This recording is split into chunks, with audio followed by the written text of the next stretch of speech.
Hello all, welcome to screen space. ఈ వీడియోలో గది తెలుగు మూవీ రివ్యూ అయితే తెలుసుకుందాం. రీసెంట్గానే ప్రైమ్ వీడియోలోకి అయితే స్ట్రీమింగ్ వచ్చింది. మూవీ డ్యూరేషన్ అయితే జస్ట్ 1 అవర్ 25 minutes అయితే ఉంటుంది. తక్కువ రన్ టైమే, ఎందుకంటే మనల్ని ఎక్కువ ఇబ్బంది పెట్టాలని అయితే డిసైడ్ అవ్వలేదు వెళ్ళు. స్టోరీ ప్లాట్ విషయానికి వచ్చేస్తే చాలా simple and routine story plot వయ్యా.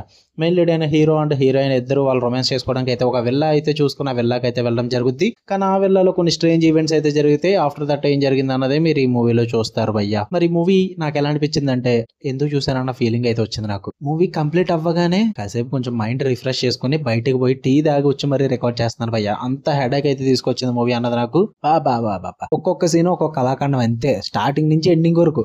హీరో ఇంట్రడక్షన్ ఉంటుంది, బాబా ఏదో చేద్దాం అనుకున్నారు. 4th wall బ్రేక్ కూడా ఉంటుంది మళ్ళీ హీరో ఇంట్రడక్షన్ దగ్గర. అంటే ఆడియన్స్ తో మాట్లాడుతుంటారు, మాట్లాడక భయ్యా పక్క వెళ్ళిపో అనిపించింది నాకైతే. అంత గొప్పగా ఉంటుంది. ఇంకా హీరోయిన్ ఇంట్రడక్షన్ అంటారా, మరి ఆడియన్స్ ఏదో కొంచెం ఎక్స్పెక్ట్ చేస్తారు కాబట్టి కొంచెం మంచిగా ఎక్స్పోజింగ్ టైప్ లో గట్టిగానే పెట్టుకుంటారు. కాకపోతే హీరోయిన్ బాగుండి ఉంటే ఇంకా బాగా వర్కౌట్ అవుతును.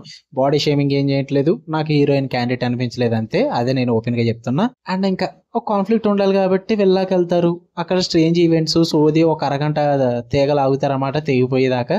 ఆ తెగిపోతే మధ్యలో ముడేసి మళ్ళీ తీసుకెళ్తారు, అది వేరే విషయంలండి. ఆ వెళ్ళాలో ప్లాన్ చేసుకున్న థీమ్స్ కానీ, ఒక అంకుల్ అండ్ ఆంటీ చుట్టూరు నడిచే డ్రామా కానీ, అబాబాబాబా వేరే లెవెల్ స్టోరీ భయ్యా. ఏమన్నావు రైటింగ్ సార్. ఇంటర్వెల్ బ్యాంక్ దగ్గర మీకు గది అని చెప్పి టైటిల్ కార్డ్ వేస్తారు. ఈ మధ్య కాలంలో అలాంటి టైటిల్ కార్డ్ నేను చూడలేదు, ఎక్స్పెక్ట్ కూడా చేయరన్నమాట. అక్కడ టైటిల్ కార్డ్ వస్తుంది అని చెప్పేసి అదిరిపోయింది అంతే. వేరే లెవెల్, ఫ్యాంటాస్టిక్, మైండ్ బ్లోయింగ్ అంతే. ఇంకా దాని తర్వాత వచ్చే ట్విస్ట్లు అయితే రైటింగ్స్ కి హ్యాట్స్ ఆఫ్ చెప్పాలి. మీకు అర్థమవుతుందని అనుకుంటున్నాను చెప్పే విధానం. లిటరల్లీ భయ్యా ఏం రైటింగ్స్ రా బాబు. ప్లాన్ చేసుకున్నారు 2-3 ట్విస్టులు, అవన్నీ కూడా చాలా ఘోరంగా రివీల్ చేస్తారు. ఎక్కడ వర్కౌట్ అవ్వవు భయ్యా. మధ్యలో వచ్చే ట్విస్ట్ అయితే, ఫస్ట్ ట్విస్ట్ అయితే ది వరస్ట్ ట్విస్ట్ అది. దానికి కనెక్ట్ చేసుకుంటూ క్లైమాక్స్ వచ్చే ట్విస్ట్ అయితే ఫస్ట్ దే వరస్ట్ అంటే, దానికి మించి కళాఖండం ఆ లాస్ట్ ట్విస్ట్. మీరు అది గెస్ చేయలేరు. ఎందుకంటే మీకు అసలు మూవీ మీద ఒక కమాండ్ ఉండదు, రైటింగ్స్ బాగా వర్కౌట్ అవ్వు, స్టోరీ ఎటుబడి తుబ్బేస్తూ ఉంటుంది. సో అందుకే మీరు గెస్ చేయలేరు అనమాట. నా ట్విస్ట్ లో వచ్చాక మీరు సర్ప్రైజ్ ఏమైనా ఇంప్రెస్ అవుతారంటే, ఇలాంటి కళాఖండం కోసం చూసామా అన్న ఫీల్ అయితే వస్తుంది మీకు. అంతేగాని సర్ప్రైజ్ ఏం ఫీల్ అవ్వరు. ఇంకా హారర్ అంటారా, అది క్రియేట్ చేశారు భయ్య. పెట్టాలన్న పేరుకి పెడతారంతే, హారర్ అయితే ఏమి ఉండదు. జస్ట్ మనల్ని సైడ్ ట్రాక్ పెట్టించడానికి హారర్ అన్నట్టుగా క్రియేట్ చేస్తారు తప్ప అంతకు మించి అయితే ఏమీ ఉండదు. పర్ఫార్మెన్సెస్ చాలా వరస్ట్ ఉంటాయి. అండ్ ఎమోషనల్ కంటెంట్ కూడా ట్రై చేస్తారు, అది అస్సలు వర్కౌట్ అవ్వదు. ఫార్వర్డ్ చేయొచ్చు, చాలా బెస్ట్ అది.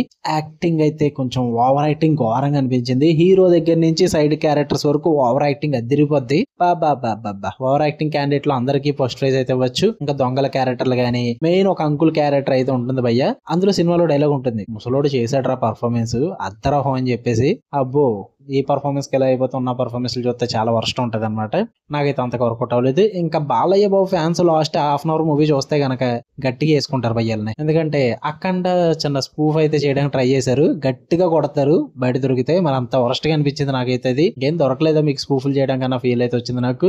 లిటరల్లీ ఇది మూవీ అయితే కాదు భయ్య. అక్కడక్కడ కొన్ని మూవీ పార్ట్స్ లోని స్టోరీ పరంగానే 2 ట్విస్టులు పెట్టేసుకుని ఏదో అతికించి ఏదో చేద్దామని చేశారు, కానీ ఎడిటింగ్ కూడా చాలా వరస్ట్ ఉంటుంది. నాకైతే ఎక్కడ కూడా మూవీ నచ్చలేదు. చూద్దాం అనుకుంటే ప్రైమ్ వీడియోలో ఉంది, ఆన్లైన్ లో కూడా అవైలబుల్ గా ఉంది. ఫ్యామిలీతో చూడొచ్చా అంటే ఒక రొమాంటిక్ సాంగ్ అయితే ఉంటుంది, అందులో కిస్సింగ్ సీన్స్ అయితే ఉంటాయి. అండ్ మూవీ అంతా కూడా ఎక్స్పోజింగ్ అక్కడక్కడ చాలా వరకు ఉంటుంది. అండ్ లాంగ్వేజ్ పరంగా చాలా ఇబ్బంది పడే విధంగా అయితే ఉంటుంది భయ్య. నేనైతే ఫ్యామిలీతో రికమెండ్ చేయను, బెటర్ ఇండివిజువల్ గా చూడండి. నేనైతే అసలు చూడొద్దని అంటాను, మీ ఇష్టం అది. మరి మీకు వీడియో నచ్చితే లైక్ చేయండి, షేర్ చేయండి, మా ఒపీనియన్స్ కూడా కామెంట్ చేయండి. మళ్ళీ నెక్స్ట్ వీడియోలో కలుద్దాం. అంటే లవ్ యూ ఆల్, బాయ్.